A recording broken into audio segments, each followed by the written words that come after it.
نحمدہ ونصلی ونسلم علی رسول الکریم اما بعد فاعوذ باللہ من الشیطان الرجیم بسم اللہ الرحمن الرحیم۔ ویورز السلام علیکم، سید صفی پیرزادہ آپ کو اپنے چینل پہ خوش آمدید کہتا ہوں۔ آج میں جرأت اظہار کر رہا ہوں درود پاک کے حوالے سے، اور میری نیت ہے کہ ایک چھوٹا سا ہدیہ پیش کیا جا سکے، اپنے جذبات کا اظہار کیا جا سکے رسول اکرم صلی اللہ علیہ وآلہ وسلم کی بارگاہ میں، اور ساتھ ہی اپنے نوجوان ساتھیوں، اپنی بچوں کو، اپنی آنے والی نسل کو کچھ مثبت پیغام دیا جا سکے اپنے عاجزانہ ٹوٹے پھوٹے الفاظ میں۔ اللہ کریم قبول فرمائے، اور دعا ہے کہ اگر اس سارے گفتگو کے دوران میری کہیں لغزش ہو تو اس سے اللہ درگزر فرمائے۔ درود ابراہیمی سے ہم سب لوگ واقف ہیں، جو اپنی نمازوں میں پڑھتے ہیں، جس کے بغیر ہمارے فرائض، ہماری سنتیں، ہمارے نوافل عبادتیں، نماز پوری نہیں ہوتی۔ میں بریفلی آپ کے سامنے درود پاک رکھتا ہوں، اس کا ایک مفہوم رکھوں گا، اور اس پہ ہم اپنی بات آگے پہنچائیں گے۔ اللہم صلی علی سیدنا محمد وعلی آل سیدنا محمد کما صلیت علی سیدنا ابراہیم وعلی آل سیدنا ابراہیم انک حمید مجید۔ اللہم بارک علی سیدنا محمد وعلی آل سیدنا محمد کما بارکت علی ابراہیم وعلی آل سیدنا ابراہیم انک حمید مجید۔ اس درود پاک کا مفہوم کچھ اس طرح ہے کہ اے اللہ،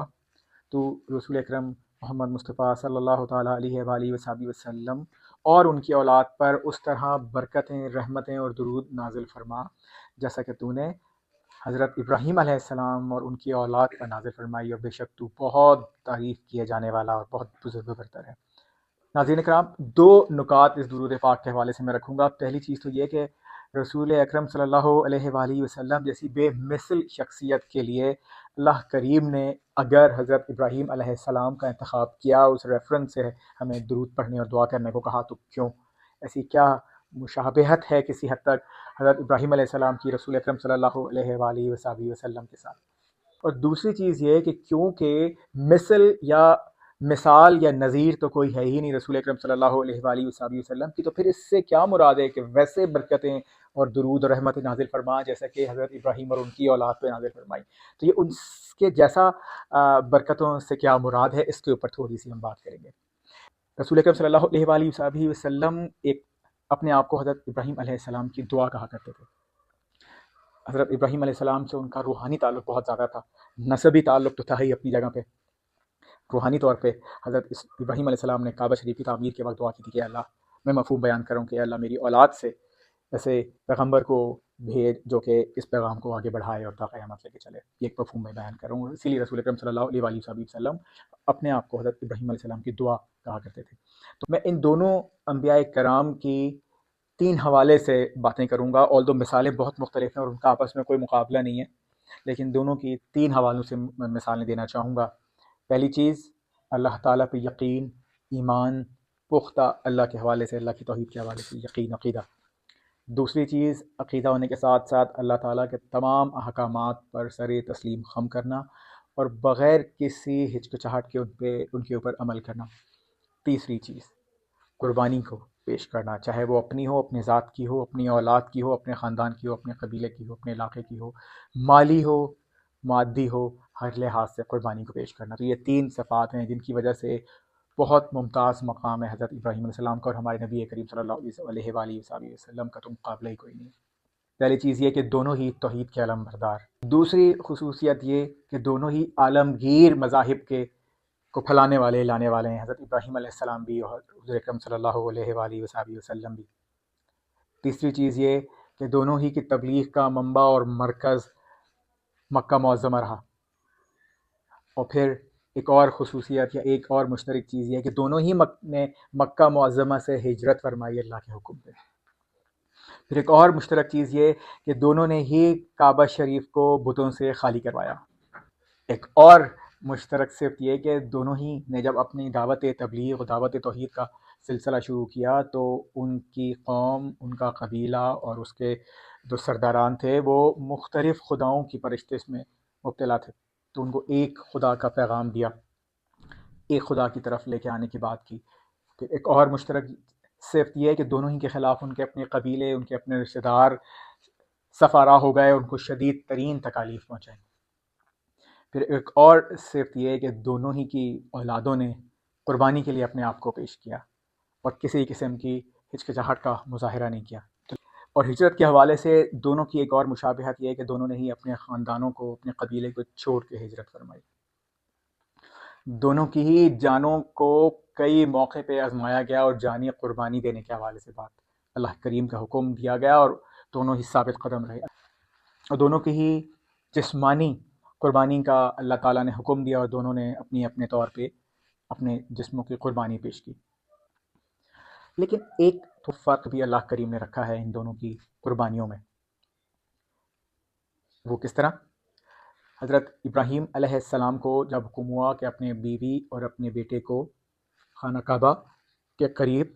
مکہ معظمہ میں، جو اس وقت ایک بے آب و گراں بستی تھی، اب بھی وہاں دیکھا جائے تو کوئی خاص سرسبز علاقہ نہیں ہے، کھیتی باڑی ایس سچ نہیں ہوتی،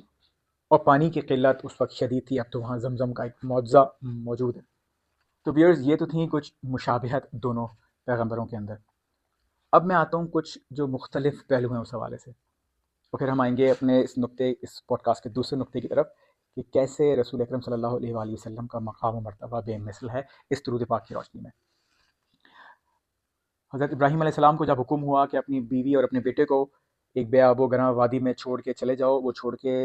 حکم کو مان کے چلے گئے. لیکن پیچھے معجزہ یہ ہوا کہ ان کی اولاد کے لیے، ان کی زوجہ محترمہ کے لیے، حضرت حاجرہ سلام اللہ علیہ کے لیے اور حضرت اسماعیل علیہ السلام کے لیے ایک چشمہ جاری کر دیا گیا، جس سے انہوں نے سیر ہو کے پانی پیا اور اپنی زندگی کو محفوظ بنایا. آن دی ادر ہینڈ، رسول اکرم صلی اللہ علیہ وآلہ وسلم کو جب حکم ہوا تو انہوں نے مولا علی علیہ السلام کو اپنے بستر پہ لٹا کے وہاں سے نکلنے میں کامیابی حاصل کی، جہاں کفار ہر طرف ان کی راہ دیکھ رہے تھے، ان کو پکڑنا چاہ رہے تھے، اور نعوذ باللہ ان کی قتل کی سازش رچا رہے تھے. کامیابی سے رسول اکرم صلی اللہ علیہ وآلہ وسلم ہجرت فرما گئے، اور راستے میں بھی ان کو جب لوگوں کو بھیجا گیا تلاش میں، تو وہاں بھی ان کو اللہ تعالیٰ نے اپنے فضل و کرم سے محفوظ رکھا، اور ہجرت کی تکمیل ہوئی اور مدینہ منورہ پہنچ پائے رسول اللہ صلی اللہ علیہ وآلہ وسلم. جب ہم آتے ہیں حضرت ابراہیم علیہ السلام کی ایک اور قربانی، جس میں ان کی جان کی قربانی کا ذکر ہے، وہ ہے جب نمرود نے آگ جلائی، بہت بڑے پیمانے پہ خوفناک آگ دھکائی، اور اس حکم دیا رسول خدا حضرت ابراہیم علیہ السلام کو کہ یا تو اپنا پیغام، توحید کا پیغام، اس سے دستبردار ہو جاؤ، یا اس آگ میں کودنے کو تیار ہو جاؤ. تو حضرت ابراہیم علیہ السلام نے اللہ پہ کامل یقین رکھتے ہوئے اور اللہ کی حکم کی اطاعت کرتے ہوئے آگ میں کودنا پسند فرمایا، بجائے اس کے کہ نعوذ باللہ وہ اللہ کے پیغام سے پیچھے اٹھتے. اور جس کے حوالے سے بہت خوبصورت شعر ہے: بے خطر کود پڑا آتش نمرود میں عشق، بے خطر کود پڑا آتش نمرود میں عشق، عقل ہے محو تماشائے لبے بام. ابھی عقل اس وقت بھی حیران تھی، اور اب تک عقل حیران ہے کہ یہ کیسا عمل تھا، کیسی عاشقی تھی، کیسی محبت تھی، کیسا اللہ کی ذات پہ کامل ایمان تھا، اور کیسے اطاعت گزاری تھی، اور کیسی جس میں بے مثال قربانی تھی. لیکن اللہ کا کرنا یہ ہوا کہ معجزاتی طور پہ حضرت ابراہیم علیہ السلام کے لیے آگ کو ٹھنڈا کر دیا گیا، اور وہ جسمانی طور پہ بالکل محفوظ رہے. ہم اس کا ایک چھوٹا سا موازنہ پیش کریں رسول اکرم صلی اللہ علیہ وآلہ وسلم کے ساتھ. جب مختلف غزوات ہوئے، رسول اکرم صلی اللہ علیہ وسلم نے اپنی جان پیش کی اللہ کے حضور لڑنے کے لیے، اور ان کے دانت شہید ہوئے، ان کا خون بہا، شدید تکلیف سے گزرے، ان کو زخم لگے. ان سے پہلے جب توحید کی دعوت کے لیے نکلے تو طائف کے میدان میں ان کو مار مار کے لہو لہان کر دیا گیا، پتھر برسائے گئے، اینٹیں برسائی گئیں، زبانی طور پہ شدید بد کلامی کر کے ان کو تکلیف پہنچائی گئی. اتنا اوور آل ان کو زخمی کیا گیا کہ ان کے جوتے یعنی نالین مبارک خون سے بھر گئے. اندازہ لگا سکتے ہیں ہم لوگ کہ کتنی شدید تکلیف سے وہ گزرے. ان کو حضرت ابراہیم علیہ السلام کی طرح اللہ تعالیٰ نے جسمانی تکلیف سے دنیاوی طور پہ محفوظ نہیں رکھا، بلکہ اس آزمائش سے مکمل طور پہ وہ گزرے. سملرلی ہم بات کرتے ہیں اولاد کے حوالے سے، تو کوئی شک نہیں کہ کوئی باپ یہ گوارا کر نہیں سکتا، سوچ وہم و گمان میں بھی اس کے نہیں آ سکتا کہ وہ اپنی اولاد کے اوپر اس کی گردن پہ گھٹنا رکھے اور چھری اس کی گردن پہ رکھ کے چلا دے. لیکن کیونکہ پیغمبروں کو خواب میں دیے جانے والا پیغام ایک وحی الہی ہوتی ہے، اللہ کا حکم ہوتا ہے، اللہ کا اور اللہ کے پیغمبر کے درمیان کلام کا ایک ذریعہ خواب بھی ہوتے ہیں، تو لہٰذا حضرت ابراہیم علیہ السلام نے نہ صرف اس پہ یقین کامل رکھا، ایمان رکھا اس پیغام پہ، اس پہ اطاعت گزاری کی اور اپنی اولاد کی قربانی پیش کر دی. لیکن معجزہ یہ ہوا کہ وہاں ایک بار پھر جسمانی طور پہ ان کی اولاد کو محفوظ رکھا گیا، اور ان کی اولاد یعنی حضرت اسماعیل علیہ السلام کو ایک دھمبے سے یعنی کہ جانور سے بدل دیا گیا، اور حضرت اسماعیل علیہ السلام کی جان محفوظ رہی، جان بخش دی گئی. آچھے رسول اکرم صلی اللہ علیہ وآلہ وسلم کی اولاد کی طرف حضرت صلی اللہ علیہ وآلہ وسلم کو ان کی حیات مبارکہ میں حضرت امام حسین علیہ السلام کی شہادت اور ان کے خاندان کی شہادت کے حوالے سے مطلع کر دیا گیا تھا، اور انہوں نے اپنی ایک زوجہ محترمہ کو بھی اس حوالے سے آگاہ کر دیا تھا۔ حسنین کریمین آقا علیہ الصلوۃ والسلام کے قریب موجود تھے، آپ صلی اللہ علیہ وآلہ وسلم ان کو دیکھتے جاتے اور ان کی آنکھوں سے آنسو جاری رہے اس افسوس میں کہ ان کا انجام کس طریقے سے ہوگا۔ ساری باتیں خونی رشتہ ہے، ایک اولاد کا رشتہ ہے، لیکن رسول اللہ صلی اللہ علیہ وآلہ وسلم نے ایک لمحے کے لیے بھی یہ دعا نہیں کی کہ یا اللہ میری اولاد کو اس پریشانی سے، اس آزمائش سے بچا لے، بلکہ یہ دعا کی کہ اس آزمائش میں ان کو کامیاب فرما۔ حضرت امام حسین علیہ السلام کو بھی اس حوالے سے پتہ تھا، حضرت اسماعیل علیہ السلام کی طرح انہوں نے بھی سر تسلیم خم کیا۔ نہ رسول اکرم صلی اللہ علیہ وآلہ وسلم نے ان کو یہ کہا کہ تم کربلا نہ جانا، ایسا واقعہ ہو سکتا ہے، نہ انہوں نے ایسا سوچا کہ کربلا نہ جاؤں، کہیں ایسا نہ ہو، کہیں ویسا نہ ہو۔ انہوں نے سر تسلیم خم کیا۔ ان کو پتہ تھا کہ ان کے نانا کو پہلے سے بتا دیا گیا ہے کہ یہ انجام ہونے والا ہے، لیکن انہوں نے اور ان کے اہل خانہ نے وہ قربانیاں پیش کر دیں۔ اللہ تعالیٰ نے کسی بھی جان کو کسی بھی جانور سے یا کسی اور چیز سے بدلا نہیں، بلکہ جسمانی طور پہ، دنیاوی طور پہ قربانی وصول کی گئی اور اس آزمائش سے بہت کامیابی سے گزرے۔ یہ میں نے چند ایک مماثلتیں اور چند ایک بہت بڑے بڑے فرق آپ کے سامنے رکھے دونوں انبیاء کرام میں، تو بہت عاجزانہ طور پہ میں یہ آپ کے سامنے پوائنٹ رکھنا چاہ رہا ہوں، لیکن اس پوائنٹ رکھنے سے پہلے یہ ضرور بیان کروں گا کہ قطعاً نعوذ باللہ میرا یہ مقصد نہیں ہے کہ حضرت ابراہیم علیہ السلام یا ان کے اولاد کی قربانی کسی بھی لحاظ سے کم تھی۔ فرق آپ کے سامنے بیان کر رہا ہوں میں۔ فرق یہ ہے کہ ہاں قربانیاں پیش کی گئیں رسول اکرم صلی اللہ علیہ وآلہ وسلم اور ان کی اولاد کی طرف سے، تو وہ مرتبہ اور رتبہ اور مقام ہم کیسے امیجن کر سکتے ہیں جو اتنی قربانیوں کے بعد حاصل ہوا ہے۔ تو رسول اکرم صلی اللہ علیہ وآلہ وسلم کے لیے اس درود پاک میں دعا کیا کی جا رہی ہے، درود کس طرح سے بھیجا جا رہا ہے کہ حضرت ابراہیم علیہ السلام کو جس طرح سے تو نے مرتبہ اور رتبے میں فائز کیا کہ قیامت تک ان کے بغیر، ان کے نام کے بغیر، ان کی اولاد کے ذکر کے بغیر نماز قبول نہیں ہوگی، عمرے نہیں ہوں گے، حج جیسا فرض پورا نہیں ہوگا، تو ویسے ہی برکتیں رسول اکرم صلی اللہ علیہ وآلہ وسلم کے لیے بھی نازل فرما۔ جیسے تو نے حضرت ابراہیم علیہ السلام کی کے ایمان کو، قربانیوں کو اور اطاعت گزاری کو مقام مقبولیت پہ فائز فرمایا، اسی طرح رسول اکرم صلی اللہ علیہ وآلہ وسلم کی قربانیوں کو، اطاعت گزاری کو اور ایمان کو بھی بے مثال مرتبے سے نواز، اور وہ کیا مرتبہ ہوگا وہ تو ہمارے وہم و گمان سے بھی دور ہے۔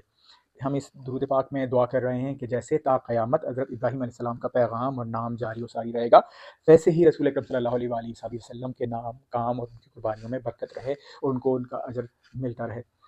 تو حضرت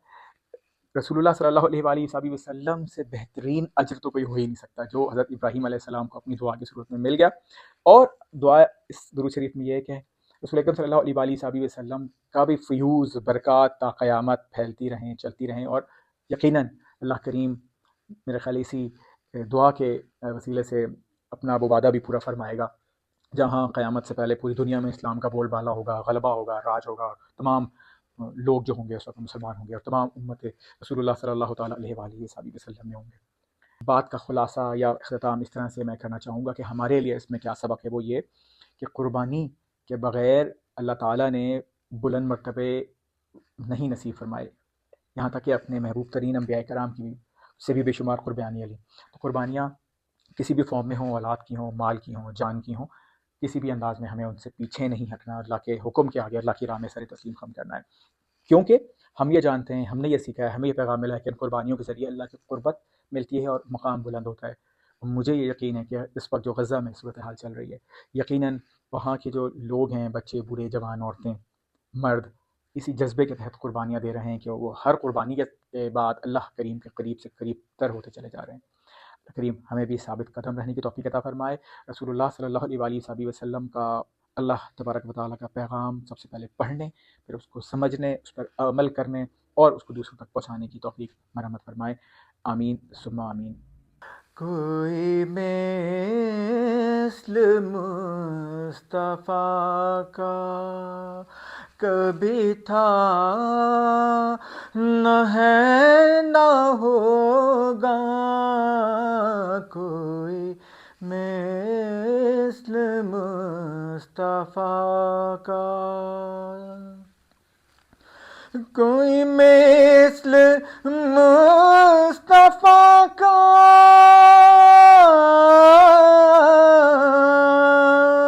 کبھی تھا نہ ہے نہ ہوگا، کوئی